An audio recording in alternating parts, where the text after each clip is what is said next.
Hello guys, welcome back. कैसे हो आप लोग? आई होप आप बहुत बढ़िया होगे। तो चलिए, हम जैसा कि हमने हमारी प्रीवियस वीडियो में मोमेंटम का फील ले लिया था कि एक्चुअली मोमेंटम होता क्या है, ठीक है। तो थोड़ा सा मैं और रिवाइज करवा रहा हूँ। मोमेंटम हमने देखा था कि it is basically a quantity जो किस चीज पे डिपेंड कर रही थी, मास और वेलोसिटी पे डिपेंड कर रही थी, ठीक है। ये तो मैं आपको बता चुका था। और मोमेंटम को हमने किस तरीके से डिफाइन करा था? Momentum is basically denoted by p and it is the product of mass and velocity, and as you know mass is a scalar quantity और मोमेंटम एक वेक्टर क्वांटिटी होती है और इसकी डायरेक्शन किसकी जगह होती है? एस, जैसा जिस डायरेक्शन में वेलोसिटी होगी उस डायरेक्शन में मोमेंटम की डायरेक्शन होती है। ओके, सो मोमेंटम का फील ले चुके थे। मैंने बताया था ना, फोर्स बेसिकली दो चीजों पे डिपेंड कर रहा था, दैट इज वेलोसिटी और दैट इज मास। मास ज्यादा है तो भी फोर्स ज्यादा लगता है और वेलोसिटी ज्यादा तो भी फोर्स ज्यादा लगता है। और rate of change of momentum ने हमको क्या दे दिया था? फोर्स दे दिया था। F equal to M A हम देख चुके थे, ठीक है। तो ये सब बातें हम कर चुके थे, ठीक है। आज हम थोड़ा सा ये देख लेते हैं बेसिक इन मोमेंटम और फोर्स में फर्क क्या होता है, बेसिक, ठीक है। तो आज हम पहले देख लेते हैं कि इनमें फर्क क्या है, फिर हम आगे बढ़ते हैं, ठीक है। तो what is force? Force is basically एक ऐसी क्वांटिटी होती है जो स्टेट ऑफ रेस्ट और स्टेट ऑफ मोशन को चेंज कर सकती है। कोई भी बॉडी रेस्ट पे तो उसको मोशन में ला सकती है, मोशन में है तो उसको रेस्ट पे ला सकती है। तो फोर्स लगा के आप बेसिकली शेप भी चेंज कर सकते हैं, डायरेक्शन चेंज कर सकते हैं, साइज चेंज कर सकते हैं, ठीक है। और basically state of position of rest और मोशन की आप चेंज कर सकते हैं, ठीक है। Momentum is something it is a product of mass and velocity, ये मैं आपको बता चुका था, ठीक है। और फोर्स की जो यूनिट होती है that is newton in MKS, metre kilogram second में, और सीजीएस में डायन होती थी, ठीक है। और 1 न्यूटन इज इक्वल टू 10⁵ डायन होता था, ठीक है। ये सब चीजें मैं आपको बता चुका था। और यहाँ पे आप मोमेंटम की देख सकते हैं, that is KG metre per second, और सीजीएस में ग्राम सेंटीमीटर पर सेकंड, ठीक है। Force equal to mass into acceleration और momentum is equal to mass into velocity. तो ये बेसिक डिफरेंस है, ठीक है। अब हम पढ़ने वाले हैं इस पर्टिकुलर टॉपिक में जो इंपॉर्टेंट होने वाला है, that is Newton's third law of motion, ठीक है। तो वो देखेंगे कि Newton's third law of motion होता क्या, ठीक है। ऐसा जब हम पढ़ा करते थे हमारे समय में, तो हमारे जो टीचर हमको बहुत बेसिक तरीके से क्या बताते थे कि भाई अगर कोई भी एक लड़का है, ठीक है, कोई भी एक लड़का शैतान सा लड़का है, ठीक है, बहुत मस्ती कर रहा है, तो ऐसा बताते थे वो। हम बच्चे थे, हमने भी ऐसा सीखा था। वो ऐसा बताते थे कि अगर लड़की ने लड़के को चाटा मारा है, लड़की ने लड़के को चाटा मारा है, तो लड़का भी लड़की को चाटा मार देगा, ठीक है। तो इक्वल एंड अपोजिट रिएक्शन हो जाएगा, लेकिन दैट इज वेरी रॉन्ग, ऐसा करना नहीं चाहिए। बचपन में सीखा था, ऐसा उन्होंने बताया था हमको, याद रखने की ट्रिक, ठीक है। तो क्या होता है basically? Equal and opposite reaction लगता है कैसा, देखो मैं आपको बताता हूँ। जैसे आपको एक तरीके से समझाता हूँ। जैसे for example, if you have let से अ बॉल, आपके पास इस तरीके से एक बॉल है और एक ये वॉल है, ठीक है। दो चीजें, this is wall, this is my wall, ठीक है। और you have this ball, let say आपके पास ये बॉल है, ठीक है। और आप इसको अपने हाथ में कैरी करके रखे हुए हैं, इस तरीके से आपने इसको अपने हाथ में कैरी करके रखे हुए हैं, दिस इज यू, ठीक है। अब क्या है, आप इस बॉल को पर्टिकुलरली कुछ फोर्स लगा के इस वॉल की तरफ फेंक रहे हैं, लेट से इस वेलोसिटी से आप उसको फेंक रहे हैं, तो you will just apply some force, इस तरीके से आप उसको फेंकेंगे, ठीक है।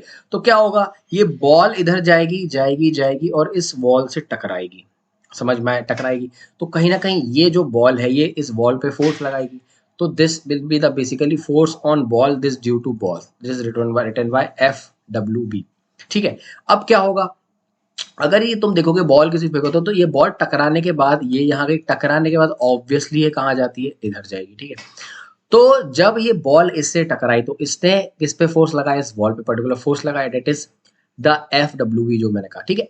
एट दैट पर्टिकुलर इंस्टेंट, उसी इंस्टेंट पे ये जो वॉल है ना, ये वॉल भी इस बॉल पे फोर्स लगाएगी, समझ में आया? तो वो इस डायरेक्शन में फोर्स लगाएगी and that force is basically force on ball due to wall. अब ध्यान से देखो आप, ये जो डायरेक्शन है, एक डायरेक्शन ये वाला है, ठीक है, और एक डायरेक्शन ये वाला है, दोनों इक्वल एंड अपोजिट है, these two are equal and opposite, but इनका मैग्नीट्यूड सेम है। इनका मैग्नीट्यूड क्या है? सेम है, ठीक है। बात समझ में आ रही है? So what is Newton's third law of motion, ठीक है। Newton's third law of motion क्या बोलता है कि every action has its equal and opposite reaction, ठीक है। मतलब इस बॉल ने इस वॉल पे क्या लगाया? एक एक्शन लगाया, ठीक है। तो बॉल ने भी इस बॉल पे एक रिएक्शन फोर्स दिया, एक्शन रिएक्शन पेयर लग गया। यहां से ये बॉल इस पे फोर्स लगा रही है, that is your action, that is your action. और ये वॉल इस बॉल पे जो फोर्स लगा रही है, दैट इज रिएक्शन। तो ये एक पेयर बन गया ना। और ये जो पेयर है ये डिफरेंट बॉडीज पे लग रहा है, बहुत इंपॉर्टेंट है। जो एक्शन लग रहा है वो किस पे लग रहा है? इस वॉल पे लग रहा है, इस वॉल पे एक्शन लग रहा है, ठीक है। लेकिन इस बॉल पे रिएक्शन लग रहा है। तो action and reaction, important point आपको बता रहा हूं, एक्शन एंड रिएक्शन किस पे लगते हैं? Acts on two different bodies. बात समझ में आ रही है?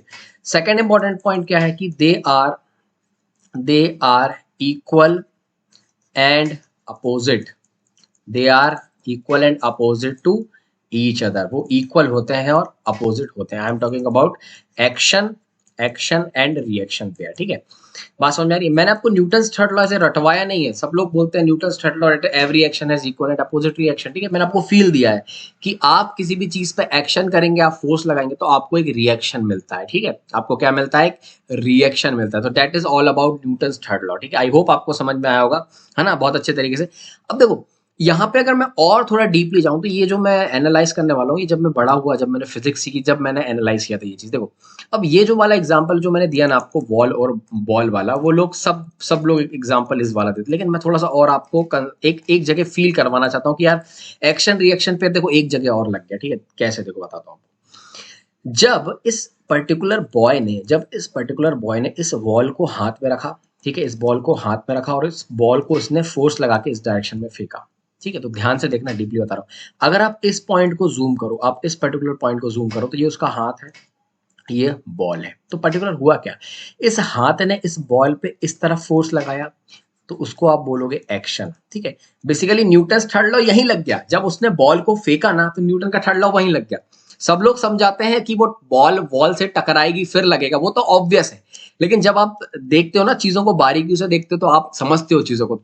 जब उसने बॉल को फेंका ना, तो फेंकते समय न्यूटन थर्ड लॉ लग गया। देखो कैसे, उसके हाथ ने, इसके ये वाले हाथ ने इस बॉल पे फोर्स लगाया, दैट इज एक्शन। ठीक है, उसी टाइम पे एट दैट इंस्टेंट इस बॉल ने भी इस पर्टिकुलर हैंड पे फोर्स लगाया इस डायरेक्शन में। तो इस पॉइंट पे भी एक्शन रिएक्शन पेयर लग गया बच्चों।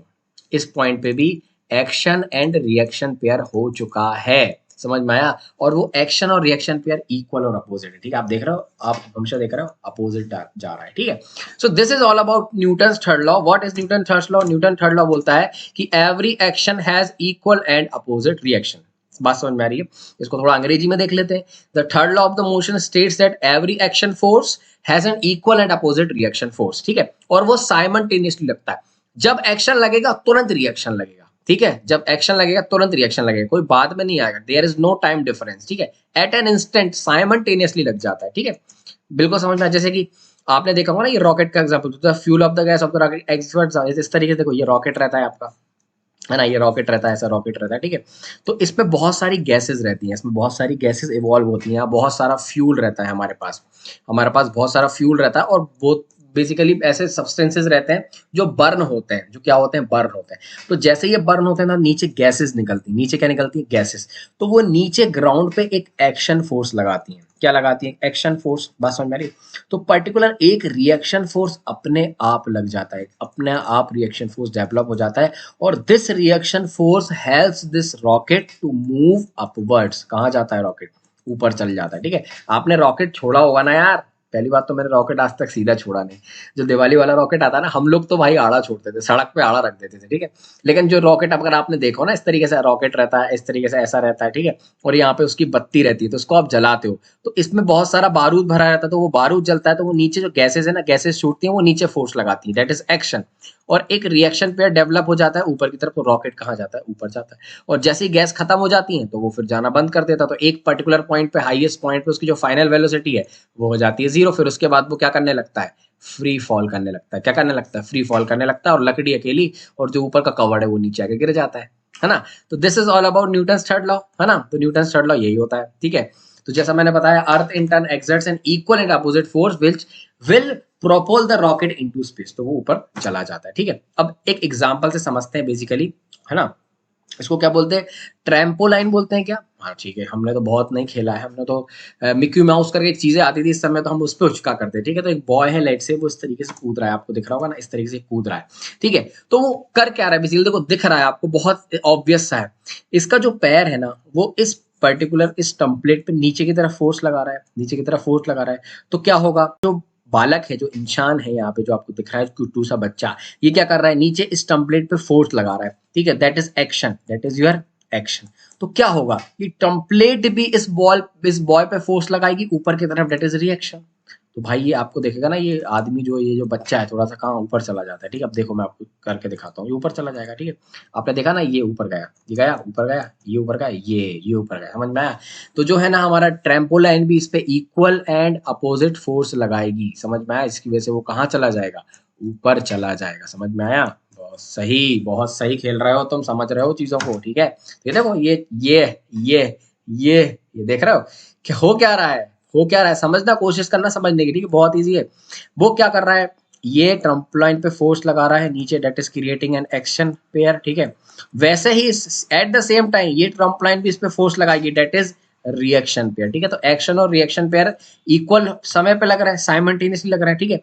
और वो दो डिफरेंट बॉडीज पे लग रहा है, एक्शन लग रहा है इस ट्रम्पोलाइन पे और रिएक्शन लग रहा है इस बॉय पे। तो एक्शन और रिएक्शन पेयर लगते तो सेम साइमल्टेनियसली है, लेकिन वो दो डिफरेंट बॉडीज पे लगते हैं, डेट इज वेरी इंपॉर्टेंट, समझ में आया। ओके चलिए, अब एक क्वेश्चन इसके दिमाग में लग रहा है, ऐसा उसके दिमाग में जाग रहा है, हमारे चोम को दिमाग में, what does Newton want to say in the third law, क्या कहना चाह रहे हैं न्यूटन। तो लॉ क्या बोल रहा है, देखना सबसे इंपॉर्टेंट बात मैं बताना चाह रहा हूँ, बहुत बेसिक सी बात है, बहुत ही बेसिक बात है, ठीक है, आप ध्यान रखना। The law is telling about the interaction between bodies के बीच में इंटरएक्शन के बारे में बता रहा है। जैसे कि यहाँ पे आपने देखा ना, दो डिफरेंट बॉडी थी, एक बॉय था और एक ट्रैम्पोलाइन थी, ठीक है। तो दोनों के बीच में जो भी इंटरएक्शन हो रहा है उसके बारे में बता रहा है। जब भी न्यूटन का थर्ड लॉ तभी लगेगा जब दो बॉडी के बीच में इंटरएक्शन होगा। जैसे मैंने आपको एक एग्जांपल दिया था ना, मैंने आपको एग्जांपल क्या दिया था, मैंने सबसे पहला एग्जांपल जो आपको दिया था, मैंने वो एग्जांपल दिया था वॉल का और बॉल का। तो इस तरीके से ये वॉल थी और ये बॉल थी, ठीक है। इस बॉल को मैंने यहाँ फेंका था, तो फेंकने के बाद ये यहाँ पे आई होगी किसी इंस्टेंट पे, तो इन दोनों के बीच में इंटरएक्शन हुआ ना, एक दूसरे से टकराए होंगे, वो समझ में आ रहा है, एक दूसरे से टकराए होंगे, तो इंटरएक्शन होगा तभी न्यूटन का थर्ड लॉ बेसिकली आप समझ पाएंगे, समझ में आया, ठीक है। और क्या बताता है, the force acts in pair, ठीक है, एक फोर्स नहीं लगेगा, जब भी इंटरएक्शन होगा तो दो फोर्सेस लगेंगे, एक बॉडी दूसरे पे लगाएगी तो दूसरी बॉडी सेम टाइम पे पहली बॉडी पे फोर्स लगाएगी, ठीक है। तो वो एक्शन और रिएक्शन पेयर जो है ना, वो पेयर्स के बारे में बात की गई, ठीक है। तो one force can not be exit by itself, ठीक है। इस तरीके से इसलिए बोला है कि एवरी एक्शन के लिए एक इक्वल और अपोजिट रिएक्शन है, ठीक है। हो सकता था आप ही लॉ दे देते, ठीक है, अगर आप उस समय समझदार होते तो आप ही लॉ दे देते, ठीक है। चलिए, तो action and reaction forces act simultaneously, मैं आपको बता चुका हूँ, ठीक है ना, एट द सेम टाइम, कोई डिले नहीं होता, जब एक्शन लग गया तुरंत रिएक्शन लग जाएगा, ठीक है, समझ में आया। Yes, if the forces are equal and opposite they should cancel each other, नहीं कैंसिल नहीं कर सकते।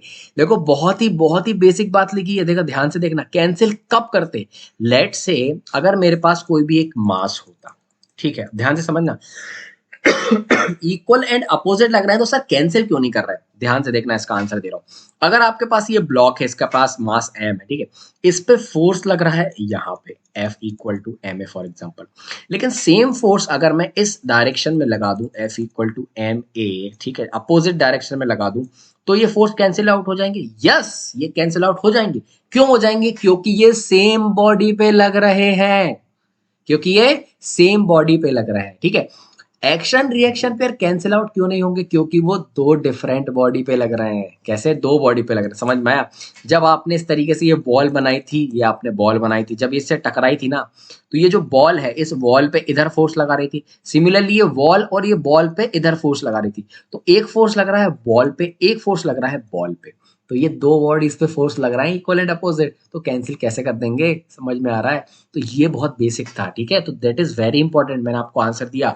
ये जो चोमू के दिमाग में ऐसा ऐसा चल रहा है ना कि ये दो फोर्सेस इक्वल हैं, अपोजिट भी हैं, कैंसिल क्यों नहीं कर रहा है, इसलिए नहीं कर रहा है क्योंकि they are acting on two different body. दो डिफरेंट बॉडी पे अगर दो इक्वल अपोजिट फोर्स करेंगे तो कैंसिल थोड़ी करेंगे, एक बॉडी पे अगर दो इक्वल एंड अपोजिट फोर्स लगते तो कैंसिल होता, दो बॉडी पे लगेंगे तो कैंसिल नहीं होंगे। आई होप आपको समझ में आया होगा ये चीज, ठीक है। चलिए, लास्ट पॉइंट हमारा देख लेते हैं, क्या बोला है, force though are equal and opposite they will not cancel each other, obviously they will not cancel each other, मैंने आपको बता दिया इसके पीछे का लॉजिक क्या है, ठीक है। Okay okay okay okay, let us revise three rule, ठीक है। तो एक बार हम एक बार देख लेते हैं भाई कि हमने जो 3 रूल पढ़े हैं कि क्या-क्या है, ठीक है? सबसे पहले न्यूटन का फर्स्ट लॉ पढ़ा, सेकंड लॉ पढ़ा, फिर थर्ड लॉ। फर्स्ट लॉ क्या था? फर्स्ट लॉ क्या था? What is first law? First law basically हमको क्या बताता था कि अगर कोई भी बॉडी है वो रेस्ट पे है तो रेस्ट पे रहेगी, मोशन में तो मोशन में रहेगी, until and unless it is compelled by an unbalanced force. Force लगा के आप उसकी स्टेट ऑफ रेस्ट और स्टेट ऑफ मोशन चेंज कर सकते हैं। सेकंड लॉ हमने पढ़ा था। What is second law? Second law is basically the rate of change of momentum is directly proportional to force applied. Momentum जिस गति से चेंज होगा वो डिपेंड करता है फोर्स पे। कम टाइम में अगर आपने ज्यादा फोर्स लगा दिया तो मोमेंटम ज्यादा चेंज होगा, ठीक है? तो rate of change of momentum, जो मोमेंटम का चेंज होने का रेट है वो डायरेक्टली डिपेंड करता है किस पे? फोर्स पे। जितना ज्यादा फोर्स लगाओगे उतना ज्यादा rate of change of momentum होगा, ठीक है? न्यूटन का थर्ड लॉ हम देख चुके हैं, every action has equal and opposite reaction, ठीक है? तो ये हम चीजें देख चुके हैं, समझ में आया? ओके। कुछ कुछ एग्जांपल्स यहाँ पे दिया है कि in a high jump athlete event the athletes are made to fall on a sand bed, ठीक है? अब जब एथलीट दौड़ता है ना तो फिर वो कूदता है, जंप लेता है। जंप लेने के बाद वो ऑब्वियसली किस पे जाता है? सैंड पे कूदता है ना। सैंड नहीं होती, अगर नॉर्मली अगर हमारा सीमेंटेड रोड होता तो वो फ्रैक्चर हो जाता ना। क्या हो जाता? फ्रैक्चर हो जाता, ठीक है? तो ये रीजन आपको न्यूटन फर्स्ट लॉ से मिल सकता है, ठीक है? आप सोचना कैसे, ठीक है? वैसे न्यूटन का सेकंड लॉ आपने देखा ना, मोशन ऑफ जो हमारा रॉकेट का मोशन है, ठीक है? वो भी आप न्यूटन सेकंड लॉ से समझ सकते हैं। सो this is how you can understand the things like this, okay? समझ में आया? तो आप इस तरीके से समझ सकते हैं, ठीक है? तो अगर आप इस तरीके से मैच करेंगे ना, तो मैच करेंगे तो आप क्या करेंगे? न्यूटन का फर्स्ट लॉ में क्या बताता है?